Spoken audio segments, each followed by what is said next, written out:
कक्षा 12 के सभी विद्यार्थियों को मेरा नमस्कार।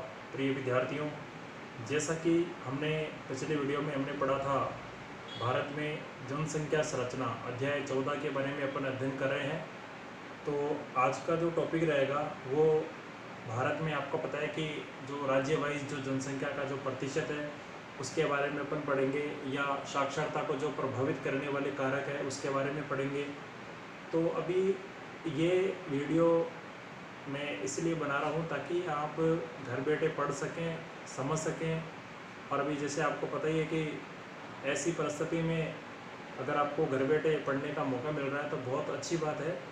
और वैसे मैं ये मानता हूँ कि एक अपन ऑनलाइन क्लासेस के माध्यम से पढ़ा रहे हैं और एक फ़ेस टू फेस पढ़ाएं, है ना, कक्षा में पढ़ाएं, तो उसका फ़र्क तो पड़ता ही है। पर अपन प्रयास कर रहे हैं कि अच्छे से अच्छे पढ़ा सकें और कैसे भी करके आपको फ़ायदा मिल सके। तो आइए हम शुरू करते हैं। भारत में जो जनसंख्या संरचना का जो भाग है अगला, देखिए आंकड़ों के मुताबिक अगर अपन देखें तो भारत में लगभग आपको पता है कि जो 33% जो जनसंख्या है, यानी 33% जो जनसंख्या है वो युवा जनसंख्या है। कौन सी जनसंख्या है? युवा। और युवा जनसंख्या के फ़ायदे क्या है पता है आपको? युवा जनसंख्या के फ़ायदे भी हैं तो नुकसान भी है।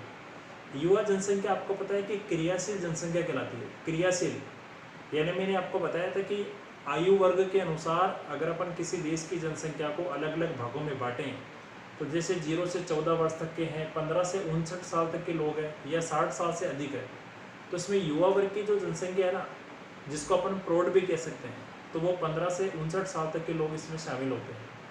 तो इसमें क्या है कि ये क्रियाशील होते हैं, यानी ये कार्य करने के लिए सक्षम होते हैं, ये रोजगार के साधनों, किसी भी प्रकार की अर्थव्यवस्था को बढ़ावा मिलते हैं, अर्थव्यवस्था को गति प्रदान करते हैं, है ना। यानी ये जो युवा जनसंख्या है इससे देश की सरकार को आपको पता है कि अधिक से अधिक आय प्राप्त होती है।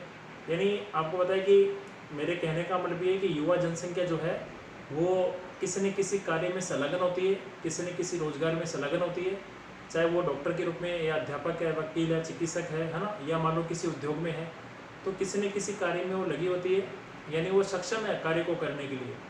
तो युवा जनसंख्या के लाभ भी है तो हानियाँ भी खूब है। आइए देखो, इसके बाद में मैं आके बताता हूँ आपको कि अगर अपन 2011 की जनगणना की बात करें, भारत में वर्ष 2011 की जनगणना के अनुसार जो बाल आयु वर्ग है, बाल यानी जानते हो आप, 0 से 6 साल तक के जो बच्चे होते हैं, 0 से 6 साल तक के जो बच्चे होते हैं उनके बारे में मैं आपको बता रहा हूँ कि बाल आयु वर्ग में 0 से 6 साल तक के जो बच्चे हैं उनकी 2011 की जो जनगणना हुई थी उसमें आयु की गणना में पता लगाया गया कि देश की जो कुल जनसंख्या है ना, आज हमारे भारत देश की जो वर्ष 2011 की जनगणना के अनुसार जो देश की कुल जनसंख्या है 1,21,91,422। तो ये जो कुल जनसंख्या है इसमें जो बाल आयु वर्ग की जनसंख्या है, बाल यानी जो छोटे बच्चे हैं, बालक है, उनकी जो जनसंख्या का जो प्रतिशत है ना वो मात्र आपको पता है कि 13.12% है, यानी 13.12% है।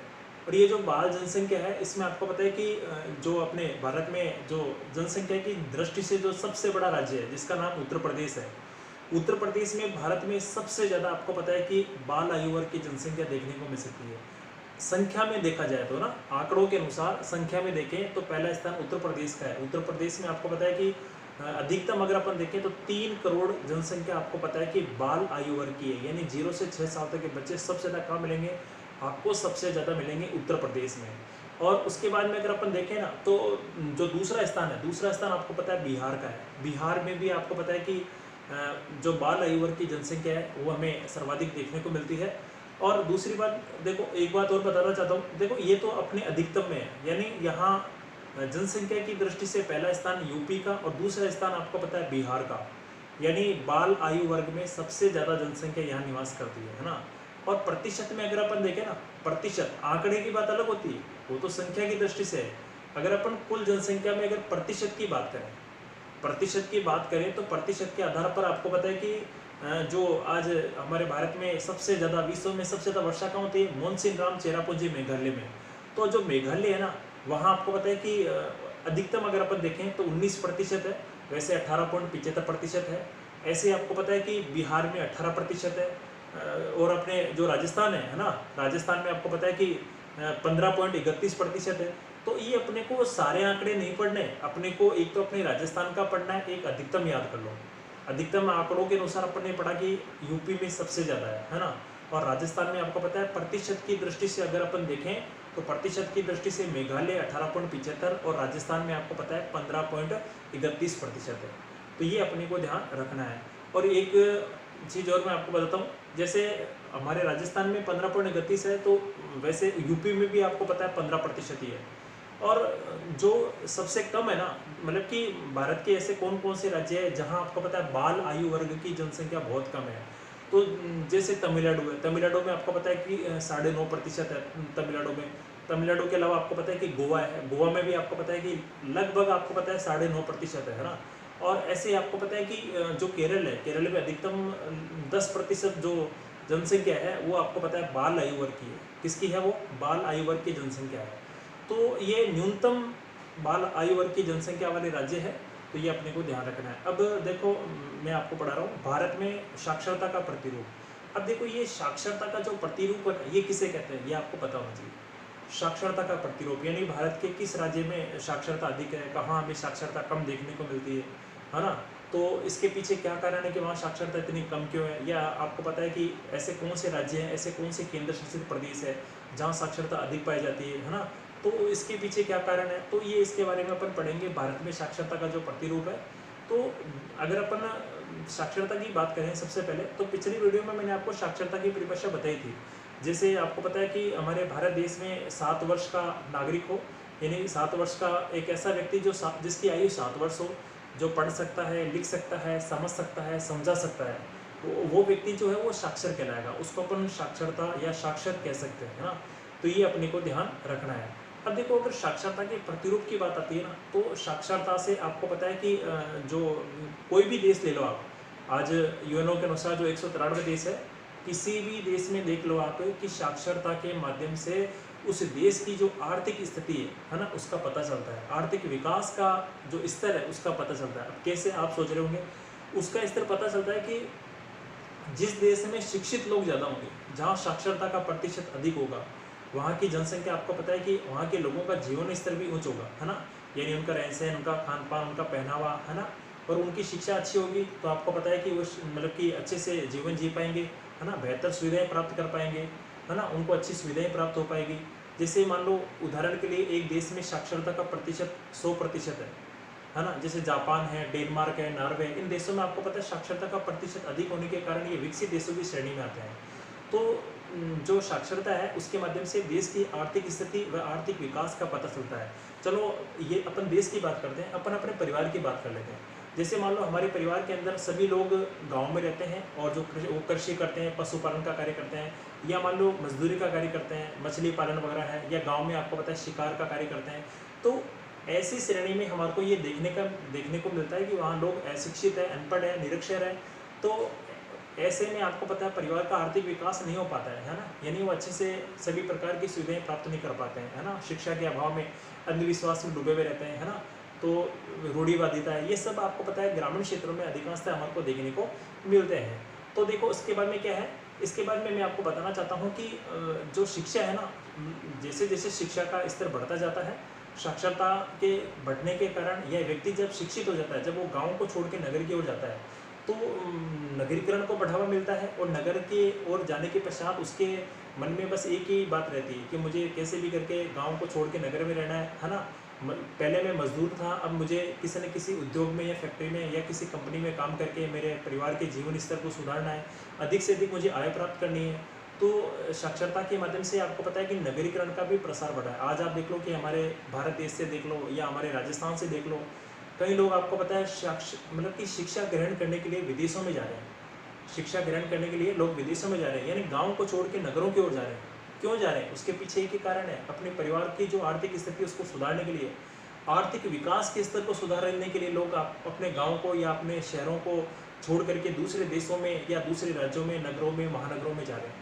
तो ये सबसे बड़ा कारण है। अब देखो अपन दूसरी बात मैं आपको बताता हूँ कि जो साक्षरता का जो प्रतिरूप है उसमें जो अगला टॉपिक है ना वो क्या, देखिए आप उसमें है साक्षरता में आपको पता है कि साक्षरता की सहायता से जो देश शिक्षित ज़्यादा है या जो राज्य ज़्यादा शिक्षित है, तो वहाँ आपको पता है कि जो महिलाएं होती है, महिलाओं की स्थिति भी अच्छी होती है ना, महिलाओं की सामाजिक स्थिति भी अच्छी होती है ना, उनका रहन सहन, उनके साथ में किसी प्रकार का मान लो कोई भेदभाव ना होना। तो व्यक्ति जब शिक्षित हो जाता है ना, तो आपको पता है कि वो सभी प्रकार के भेदभाव आपको पता है कि वो अपने दिमाग से निकाल देता है। यानी आज जाति पाति के आधार पर भेदभाव करना या ऊंच नीच के आधार पर भेदभाव करना, ये सब समाप्त हो चुके हैं और न ही हमें कभी ऐसे भेदभाव करने चाहिए। अब देखो, अगर बात यहाँ आती है कि महिलाओं में सामाजिक स्थिति, तो महिलाओं के साथ जो महिलाओं की सामाजिक स्थिति की बात आ रही है ना, तो साक्षरता महिलाओं की सामाजिक स्थिति को भी प्रभावित करती है। यदि महिलाएं शिक्षित हो जाएगी तो मैं कहता हूँ छोटा परिवार सुखी परिवार, है ना। यानी आज हमारे समाज में जितने भी जो सामाजिक जो कार्यक्रम है ना, परिवार में जो भी कार्यक्रम होते हैं उनमें स्त्रियाँ भाग ले पाएगी।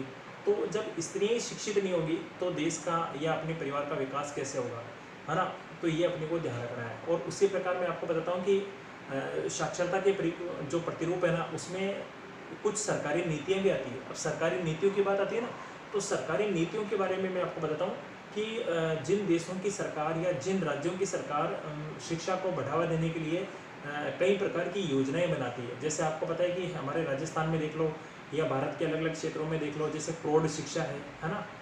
मतलब कि शिक्षा को बढ़ावा देने के लिए सरकार के द्वारा कई प्रकार की योजनाएं चलाई जाती है, जिसके माध्यम से विद्यार्थियों को अधिक से अधिक शिक्षा ग्रहण करने का या प्राप्त करने का मौका मिलता है। जैसे उदाहरण के लिए कस्तूरबा गांधी बालिका आवासीय विद्यालय है, या देवनारायण स्कूटी छात्र वितरण योजना है ना, गार्गी पुरस्कार वितरण योजना है।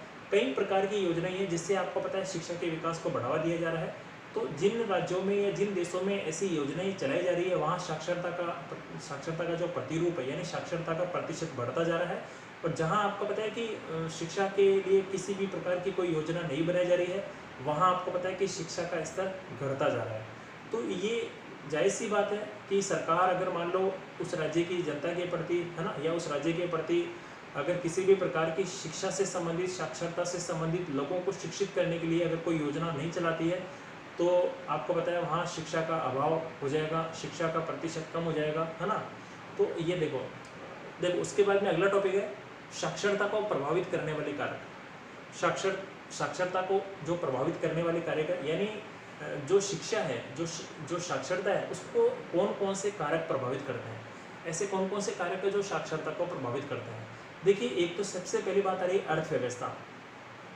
अर्थव्यवस्था का प्रसार। अब ये आप ये सोच रहे होंगे कि अर्थव्यवस्था का प्रसार क्या होता है। अर्थव्यवस्था के प्रसार में हम किसका अध्ययन करते हैं। जैसे आप इस चीज़ को सोचो कि एक व्यक्ति ऐसा है जो ग्रामीण परिवेश से है, वो गांव में निवास करता है ना, वो कृषि करने का कार्य करता है, पशुपालन का कार्य करता है। तो वहाँ आपको पता है कि शिक्षा का स्तर आपको, मतलब कि वहाँ साक्षरता का जो प्रतिरूप है या शिक्षा का जो स्तर है वो आपको कम देखने को मिलेगा, है ना। यानी उसका निम्न स्तर देखने को मिलेगा। एक आपको पता है कि व्यक्ति अगर नगरीकरण है या शहरों में निवास करता है, तो वहाँ उद्योगों के विकास को बढ़ावा मिल रहा है, उस शिक्षा को बढ़ावा मिल रहा है, बेहतर सुविधाएं प्राप्त हो रही है। तो वहाँ आपको पता है कि जो शिक्षा का प्रतिरूप है वो हमें उच्च जीवन स्तर का रूप हमें देखने को मिलेगा। यानी नगरों में आपको पता है कि लोग उच्च जीवन स्तर के रूप में मतलब कि अपना जीवन बिता रहे हैं। पर गांव में जो है वो आपको पता है सीमित संसाधन के कारण, है ना, निरक्षर के कारण, अनपढ़ के कारण आपको पता है कृषि में या पशुपालन में या मान लो आर्केड में या किसी अदरवाइज खनन कार्य में, मजदूरी के रूप में, तो ऐसे में आपको पता है कि उन लोगों का जीवन स्तर भी क्या होगा, निम्न ही होगा। तो ये अपने को पता होना चाहिए। नगरी, है ना, अर्थव्यवस्था का प्रसार। अब देखो, जो दूसरा जो महत्वपूर्ण टॉपिक है वो है नगरीकरण। यानी लोग, आपको पता है कि जो गाँव को छोड़ करके नगरों की ओर जा रहे हैं। अब लोग क्यों जा रहे हैं गाँव से नगरों की ओर, यानी शिक्षा प्राप्त करने के लिए, बेहतर सुविधाएं प्राप्त करने के लिए लोग गाँव को छोड़ के नगरों की ओर जा रहे हैं। तो इससे क्या हो रहा है, नगरों की जनसंख्या बढ़ रही है और इसके साथ साथ आपको पता है कि नगरों का पर्यावरण दूषित हो रहा है।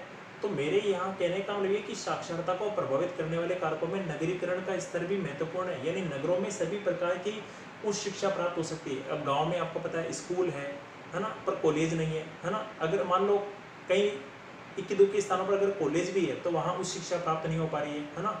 पर्याप्त मात्रा में संसाधन नहीं है, सीमित संसाधन है। तो ऐसे में लोग क्या करते हैं, गाँव को छोड़ करके नगरों की ओर चले जाते हैं। किसी का सपना इंजीनियर बनना होता है, किसी का डॉक्टर होता है, किसी का अध्यापक होता है, कोई वकील बनना चाहता है। तो सबकी सोच अलग अलग होती है। तो आपको पता है कि साक्षरता को प्रभावित करने में नगरों का भी बहुत महत्वपूर्ण योगदान है।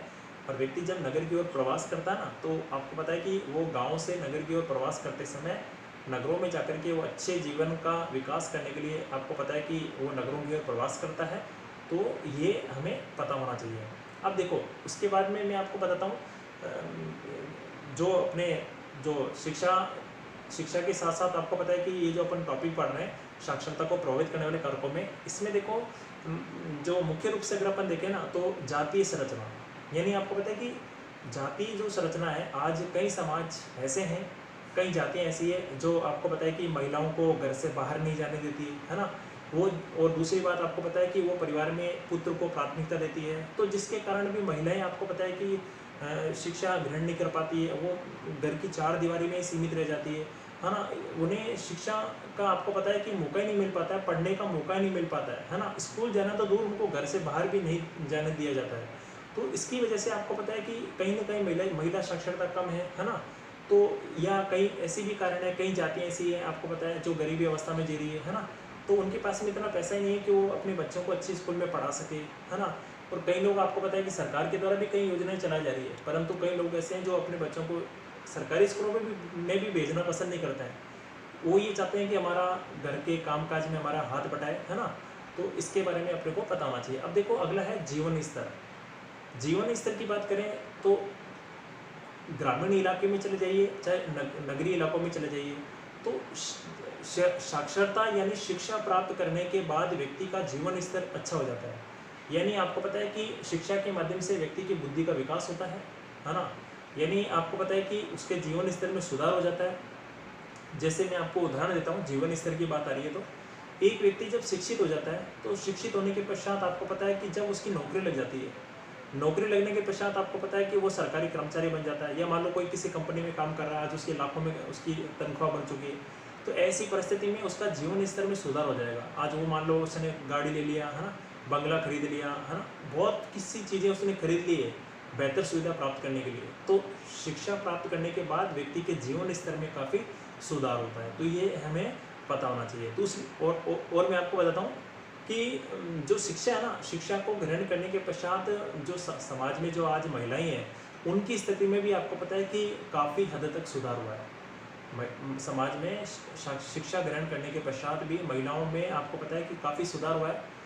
और दूसरी बात मैं आपको एक चीज़ और बताना चाहता हूँ कि आज आप देखो कि शिक्षा के विकास के कारण, या जैसे जैसे आपको पता है कि हमारे देश में साक्षरता का जो प्रतिशत है वो बढ़ने लगा है, वैसे वैसे आज कई प्रकार की अत्याधुनिक टेक्नोलॉजी का विकास हो रहा है ना। कई जैसे यातायात के साधनों को बढ़ावा मिला है, यातायात के साधन है, संचार के साधन है ना। तो ये भी आपको पता है कि कहीं ना कहीं आपको पता है कि किसको प्रभावित करते हैं, ये साक्षरता को प्रभावित करते हैं। अब साक्षरता को प्रभावित करने में यातायात के साधन, संचार के साधन किस तरह से उपयोगी है। आज अपन जैसे आज ऑनलाइन क्लासेस ले रहे हैं, तो संचार के साधन के माध्यम से ही अपन ऑनलाइन क्लासेस ले रहे हैं। यातायात के साधनों के माध्यम से लोग शिक्षा ग्रहण करने के लिए गाँव से नगरों की ओर, नगरों से शहर महानगरों की ओर, है ना। तो आज विदेशों में जो लोग प्रवास हो रहे हैं वो यातायात के द्वारा, संचार के साधनों के द्वारा ही आपको पता है कि वो बेहतर सुविधाएं प्राप्त कर पा रहे हैं, है ना। तो कुल मिलाकर के साक्षरता को यातायात के साधन, संचार के साधन भी प्रभावित करते हैं। तो इसका हमें पता होना चाहिए। अब देखो अपन आगे पढ़ते हैं इसके अंदर कि यदि अगर आज अपन भारत में अगर साक्षरता की बात करें, भारत में यदि हम साक्षरता की बात करें, चाहे तो आप देख लो कि चाहे पुरुष साक्षरता की बात करें चाहे महिला साक्षरता की बात करें। जैसे अपन देखो, मैं आपको ज़्यादा आंकड़ों के प्रश्न नहीं बताऊंगा क्योंकि 2000 जो अभी 11 की जनगणना है वो अब खत्म हो जाएगी। 2021 की जनगणना के आधार पर बहुत सारे नए क्वेश्चन बन जाएंगे, तो हमें ज़्यादा गहराई में नहीं जाना है। मैं आपको बस लिमिटेशन में ही बताऊंगा। तो देखिए, जैसे आप देखो कि जो 1961 है, 1961 में आपको पता है हमारे भारत में जो पुरुष साक्षरता थी वो आपको पता है कि 40% थी, यानी 40.40% थी। तो ये अपने को ध्यान रखना है ना 1961 के अंदर। और यदि अपन वर्तमान आंकड़ों की बात करें 2011 की जनगणना के अनुसार, तो 2011 की जनगणना के अनुसार आप देख लो कि जो पुरुष साक्षरता है ना वो बढ़ करके कितनी हो गई है, वो बढ़ करके 82.14 हो गई है। तो पहले भी पुरुष साक्षरता महिलाओं से अधिक थी, पहले भी पुरुष साक्षरता क्या थी, महिलाओं से अधिक थी। और आज आपको पता है पुरुष साक्षरता 82.14% हो गई है, यानी आपको पता है 80% से भी ज़्यादा है। और आज आप देख लो कि महिला साक्षरता उससे भी कम है। महिला साक्षरता की अगर अपन बात करें तो आप देखो जो 1961 है, 1961 में आपको पता है कि 15.5% के आसपास आपको पता है कि महिला साक्षरता थी, ओनली फॉर 15.5%, इतनी कम थी। और आज आप देख लो 2011 के अंदर, 2011 में आपको पता है कि भारत में जो महिला साक्षरता है वो 65.46% है, यानी 65.46% है। अब आप इस चीज़ को सोचो कि पहले 15% थी, 15 से 30 है ना, 15 है, 30 है, 45 है, 60 है, यानी आप ये देख लो कि महिला जो साक्षरता है उसमें 4 गुना वृद्धि हुई है, बढ़ोतरी हुई है। तो इसके पीछे कई कारण उत्तरदायी है। अभी मैंने आपको बताया साक्षरता को प्रभावित करने वाले कई कारक उत्तरदायी है ना। तो अब देखो उसके बाद में अगर अपन बात करें टॉपिक के अनुसार, तो आज देखो हमारे भारत में जो 28 राज्य है, राज्यों के अनुसार अगर अपन साक्षरता की बात करें, राज्यों के अनुसार साक्षरता की बात करें, तो आप ये देख लो कि जो हमारे भारत में जो औसत साक्षरता है 2011 की जनगणना के अनुसार जो औसत साक्षरता है वो 74.04 है, यानी 74.04% है। हमारे राजस्थान बोर्ड के सिलेबस के अनुसार मैं आपको पढ़ा रहा हूँ। और अगर अपन औसत से अधिक की बात करें, यानी आपको पता है कि औसत साक्षरता 74% है, परंतु औसत से अधिक साक्षरता वाले राज्य कौन से हैं। जैसे हमने पिछली वीडियो में पढ़ा था कि भारत में औसत से अधिक जनसंख्या घनत्व वाले राज्य कौन से हैं, औसत से अधिक जनसंख्या घनत्व वाले केंद्र शासित प्रदेश कौन से हैं, वैसे ही हमारा जो औसत साक्षरता वो 74.04% है। तो यहाँ बात आ रही है कि ऐसे भारत के कौन से राज्य हैं जिनका साक्षरता का प्रतिशत औसत से अधिक है। जिसे वर्तमान में मैं आपको बता सकता हूँ 2011 की जनगणना के अनुसार, देखो जैसे केरल है, केरल में आपको पता है कि 93.91% जनसंख्या आपको पता है वहाँ की साक्षर है। और अगर अपन केंद्र शासित प्रदेशों की बात करें, केंद्र शासित प्रदेशों में जैसे लक्षद्वीप है, लक्षद्वीप में आपको पता है कि 92% लोग क्या है, शिक्षित है। ये 2011 की जनगणना के अनुसार आंकड़े हैं। अब देखो इसमें अपनी किताब में बहुत सारे आंकड़े दे रखे हैं, परंतु मैं आपको ओनली फॉर केरल हमारा एक राज्य है जो सर्वाधिक में है। और अगर अपन केंद्र शासित प्रदेशों की बात करें तो लक्षद्वीप में है, तो लक्षद्वीप में कितनी है, 92% है ना। उसके अलावा आपको पता है कि मैं अदरवाइज दूसरे आपको नहीं बताऊंगा क्योंकि अपने को ज़्यादा गहराई के अंदर नहीं जाना है। तो उसके बाद में अगर अपन अभी जैसे देखो पुरुष साक्षरता की बात करें, है ना, पुरुष साक्षरता और महिला साक्षरता इनकी भी अपन बात कर लेते हैं कि औसत से जो अधिक है ना, उसमें आपको पता है कि अभी मैंने आपको बता दिया केरल है 93.91 है ना, और लक्षद्वीप केंद्र शासित प्रदेशों में 92% है। अब यहाँ बात आ रही है कि पुरुष साक्षरता में अगर अपन बात करें ना, पुरुष साक्षरता में लक्षद्वीप में 96% यानी 96.11% वहाँ की जनसंख्या आपको पता है शिक्षित है, पुरुष साक्षरता। और जबकि आपको पता है कि केरल की बात करें तो केरल में आपको पता है कि 92%, 92%। और आपको पता है कि अगर अपन औसत से कम की बात करें, औसत से कम, तो औसत से कम में आपको पता है कि जैसे बिहार है, बिहार में आपको पता है कि जो साक्षरता है ना वो आपको पता है बहुत कम है। यानी हमारी जो भारत की औसत साक्षरता वो है 74.04%। अब उससे कम साक्षरता यानी उससे औसत से भी कम साक्षरता वाले राज्य कौन से, तो वो है बिहार है, 63.82% है। ऐसे आपको पता है कि हमारा राजस्थान ले लो, राजस्थान में 67.06% साक्षरता है। ये अपने यूपी एमपी है, उत्तर प्रदेश मध्य प्रदेश, इनमें 70% जनसंख्या आपको पता है शिक्षित है। यानी ये औसत से कम साक्षरता वाले राज्य है, यहाँ औसत से कम साक्षरता पाई गई है। अब देखो अगर अभी अपन पढ़ें कि औसत से कम अगर पुरुष साक्षरता की बात करें या महिला साक्षरता की बात करें, तो औसत से कम पुरुष साक्षरता में आपको पता है कि बिहार का स्थान आता है। यानी औसत से भी कम, औसत तो 74% है, परंतु औसत से भी कम पुरुष साक्षरता कहाँ पर है, बिहार में है ना। कितनी प्रतिशत है, 73% है। कितनी है, 73% है। और अगर अपन महिला साक्षरता की बात करें तो सबसे कम महिला साक्षरता आपको पता है हमारे भारत में कहाँ पर है, सबसे कम महिला साक्षरता हमारे भारत में वो है राजस्थान में। राजस्थान में सबसे कम महिला साक्षरता है। अब आप ये सोच लो कि राजस्थान में 52.70% ही महिलाएं साक्षर है। अब ये आप सोच रहे होंगे कि कहीं पर अधिक है कहीं पर कम है, तो ये क्या कारण है। इसके पीछे कारण ये कि प्रत्येक राज्य की सरकार या आपको पता देश की सरकार शिक्षा को बढ़ावा देने के लिए कई प्रकार की योजनाएं लागू करती है। तो जहाँ योजनाएं अधिक बना दी जाती है या मान लो इन योजनाओं का अधिक से अधिक लाभ मिल जाता है या योजना आपको पता है सफल हो जाती है, तो वहाँ शिक्षा का प्रतिशत बढ़ता चला जाता है। और जहाँ आपको पता है कि योजनाएं बनाई तो जाती है परंतु उनका लाभ लोगों को मिल नहीं पाता है ना, स्कूलों के स्टूडेंट्स या विद्यार्थियों को मिल नहीं पाता है, जिसके कारण वहाँ शिक्षा का स्तर वो घटता चला जाता है। तो ये अपने को पता होना चाहिए। तो अभी यहाँ बात आ गई कि सबसे अधिक जो पुरुष साक्षरता, महिला साक्षरता मैंने भी आपको बताई। तो सबसे कम पुरुष साक्षरता का है बिहार में 73% है, और सबसे कम महिला साक्षरता का है वो है हमारे राजस्थान में 52.70%। आपको पता है ये हमारे राजस्थान में पूरे भारत में सबसे कम महिला साक्षरता है।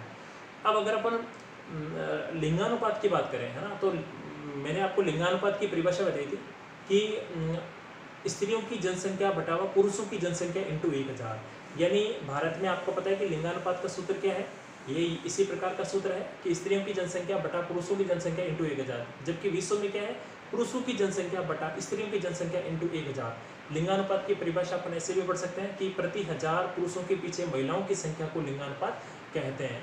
तो ये अपने को पता होना चाहिए। अब देखो, अगर अपन राज्य स्तर पर लिंगानुपात की बात करें, देखो मैं आपको एक बार फिर कहना चाहूँगा कि अपन आंकड़े पढ़ेंगे कौन से, एक तो पढ़ेंगे अधिकतम और एक पढ़ेंगे न्यूनतम। बाकी सारे आंकड़े अपने को याद नहीं करने हैं। मैं ये बात इसलिए कह रहा हूँ क्योंकि अभी आने वाले समय में 2021 की जनगणना आने वाली है और आपका सिलेबस चेंज हो जाएगा। ये जो सिलेबस आप पढ़ रहे हैं ये अभी राजस्थान बोर्ड पर आधारित है, और आने वाले समय में इस सत्र के बाद अगले साल आपको पता है आपकी जो बुक है वो NCERT लेवल की हो जाएगी। तो इसलिए मैं ज़्यादा आंकड़े आपको नहीं पढ़ाऊंगा। तो अब देखो 2011 की जनगणना के अनुसार अगर अपन देखें राज्य स्तर पर अगर अपन बात करें, तो आप ये देखिए कि जो औसत से अधिक जो लिंगानुपात वाले राज्य है ना, यानी भारत का जो औसत लिंगानुपात है, अपनी किताब के अनुसार बता रहा हूँ मैं आपको, सिलेबस में हमारे सिलेबस में औसत लिंगानुपात 940 है। कितना है? 940 है। तो 940 के हिसाब से अगर अपन देखें तो औसत से अधिक में आ जाएगा केरल। केरल में आपको पता है लिंगानुपात कितना है? केरल में 1000 पुरुषों के पीछे महिलाओं की संख्या है 1084। और ऐसे ही आपको पता है जो दूसरे स्थान पर है आंध्र प्रदेश। आंध्र प्रदेश में कितना है? आंध्र प्रदेश में आपको पता है 992 है, 992। और उसी प्रकार अगर अपन केंद्र शासित प्रदेशों की बात करें तो केंद्र शासित प्रदेशों में जो पांडिचेरी है ना, जो तमिलनाडु के अंदर स्थित है, तो केंद्र शासित प्रदेश, तो जो कि बंगाल की खाड़ी के तट पर स्थित है, पांडिचेरी या पुदुचेरी, उसमें आपको पता है कि 1031 लिंगानुपात है। यानी 1000 पुरुषों के पीछे जो लिंगानुपात है वो 1031 है। तो ये उच्चतम लिंगानुपात में है। अगर अपन औसत से कम की बात करें, यानी भारत के ऐसे कौन से राज्य है जहाँ औसत से कम लिंगानुपात है, तो उसमें जम्मू कश्मीर है। जम्मू कश्मीर में आपको पता है कि जो लिंगानुपात है वो 883 है ना, 883 है। या आप देख लो कि हमारा राजस्थान ही ले लो, राजस्थान में भी आपको पता है कि औसत से कम लिंगानुपात है 928 है, जबकि भारत का कितना है 940 है। तो ये अपने को पता होना चाहिए। और अगर अपन केंद्र शासित प्रदेशों में भी मैंने आपको बताया कि सबसे ज़्यादा जो अपन ने पढ़ा कि अभी जो पांडुचेरी 1031 है, वैसे ही जो सबसे कम है ना, सबसे कम आपको पता है कि अरब सागर के अंदर ऊपर स्थित है दमन और दीव। उसका लिंगानुपात 1000 पुरुषों के पीछे कितना है? 1000 पुरुषों के पीछे 618 है। सबसे कम है, आप देख लो दमन और दीव का 618। उसके बाद में देखो, अब मैं आपको एक अति महत्वपूर्ण टॉपिक बताने जा रहा हूँ। जैसे आज है हमारे जो भारत में जो लिंगानुपात कम हो रहे हैं, है ना, यानी भारत में जो लिंगानुपात कम हो रहा है उसके पीछे क्या कारण है, आप स्वयं इस चीज़ को जानते हो। मैंने पिछली वीडियो में आपको समझाने का प्रयास किया था कि आज हमारे भारत में जो लिंगानुपात है वो कम होने के पीछे क्या कारण है। आज आप देख लो हमारे समाज में लड़कियों की अपेक्षा लड़कों को ज़्यादा महत्व दिया जाता है, यानी बालिकाओं की अपेक्षा बालकों को प्राथमिकता दी जा रही है। समाज में पुत्र की प्राप्ति को प्राथमिकता दी जा रही है ना। तो ये आपको पता है कि इस वजह से ये भी उत्तरदायी कारण है इसके अंदर कि आज हमारे भारत में लिंगानुपात कम होने के पीछे क्या कारण है ना। और जो लड़कों को या पुरुषों को जो प्रधानता दी जा रही है सामाजिक कार्य के लिए या आर्थिक कार्य के लिए या धार्मिक कार्य के लिए, है ना। तो सामाजिक कार्य यानी समाज में आपको पता है कि अपने माता पिता का हाथ बटाना, जैसे कृषि के लिए या किसी रोजगार के लिए, है ना, या आपको पता है कि वंशवाद को बढ़ावा देने के लिए पुत्रों को प्राथमिकता दी जा रही है। तो ये लिंगानुपात कम होने के कहीं ना कहीं आपको पता है उत्तरदायी कारण है। उसके बाद में अगर अपन बात करें भारत में जो लिंगानुपात जो हो रहा है कम है उसके पीछे क्या कारण है, जैसे कन्या भ्रूण हत्या है। कन्या भ्रूण हत्या, इसके बारे में मैंने आपको पहले बताया भी था, कन्या भ्रूण हत्या है, कन्या शिशु हत्या है ना। तो ये भी आपको पता है कि उत्तरदायी कारण है ना। तो कम उम्र में आपको पता है कि घर में जो पल रहा बच्चा जो होता है लड़का है या लड़की है ना। तो पहले आपको पता है कि अभी तो सरकार ने इसके ऊपर बैन लगा दिया है सोनोग्राफी के ऊपर, पर पहले लोग आपको पता है पता लगा लेते थे कि घर में पल रहा लड़का है या लड़की है। तो उससे आपको पता है कि कन्या भ्रूण हत्या, कन्या शिशु हत्या को बढ़ावा मिला, जिससे लड़कियों की संख्या कम होती चली गई। तो इससे भी आपको पता है कि भारत में लिंगानुपात कम हुआ है। और दूसरा आपको पता है कि जो सबसे बड़ा उत्तरदायी कारण है, आपने देखा होगा बाल विवाह। हमारे समाज में एक आखा तीज आती है। आखा तीज के दिन आपको पता है कि कई समाजों में 21 वर्ष से पहले आपको पता है लड़के की शादी कर दी जाती है, या 18 साल से पहले ही लड़कियों की शादियाँ कर दी जाती है। तो ये आखा तीज के समय आपको पता है जो बाल विवाह होता है, इस समय आपको पता है कि जो लड़कियां जो होती है वो कम उम्र में आपको पता है कि उन्हें मातृत्व का बोझ उठाना पड़ता है, यानी कम उम्र में वो माँ बन जाती है।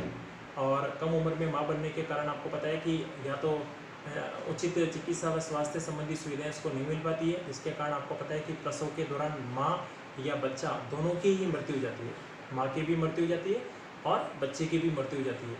तो इसके पीछे क्या कारण है, ये आपको पता है कि इसके पीछे एक ही कारण है कि बाल विवाह के कारण आपको पता है कि छोटे छोटे बच्चों को शादी का बोझ उठाना पड़ता है, उनके ऊपर पूरा परिवार का बोझ आ जाता है ना।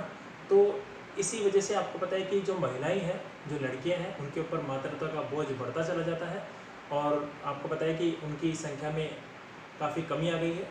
और आज आप देख लो कि समाज में, भारतीय समाज में जितनी भी जो स्त्रियाँ हैं, है ना, वो कहीं ना कहीं अब तो काफ़ी सुधार हो गया है। पर आपको पता है कि कहीं ना कहीं आपको पता है आर्थिक दृष्टि से, आर्थिक यानी जानते हो आप, अगर मान लो किसी स्त्री को, महिला को अगर मान लो किसी भी प्रकार का कोई कार्य है, उसको पैसे की आवश्यकता है, रुपए की आवश्यकता है, तो आपको पता है कि वो पति पर निर्भर है। आर्थिक दृष्टि से आपको पता है कि वो स्वतंत्र नहीं है, तो वो पुरुष पर निर्भर करती है, यानी अपने पति पर निर्भर करती है। तो ये भी कहीं ना कहीं एक ऐसा कारण है जिसकी वजह से आपको पता है कि आर्थिक रूप से स्वतंत्र नहीं होने के कारण भी भारत में आपको पता है कि लिंगानुपात कम हुआ है। और स्त्रियों के प्रति घरेलू हिंसा, है ना, तो स्त्रियां आपको पता है कि घर में कई प्रकार की जो सामाजिक समस्याएं होती है ना, घर में लड़ाई झगड़े हैं, या आपको पता है कि किसी भी बात को लेकर के विवाद है ना, तो कई प्रकार की आपको पता है कि सदमे हैं, चिंताग्रस्त होना, है ना, या उचित तरीके से स्वास्थ्य व चिकित्सा संबंधी सुविधा न मिलना, इसकी वजह से आपको पता है कि कई महिलाएं, आपने देखा होगा कि आत्महत्याएं कर लेती है। तो ये सब आज हमारे देश के अंदर लिंगानुपात कम होने के ये सब कारण उत्तरदायी है। तो ये हमें पता होना चाहिए। उसके बाद में आज आप देखो कि जो आज हमारे घरों में जो भी माताएं हैं, जो भी बहनें हैं, जो भी लड़कियां हैं, कोई भी मतलब स्त्री है, तो आपको पता है कि वो घर में रह करके उनके साथ जो अत्याचार हो रहे हैं, तो वो सही नहीं है, गलत है ना।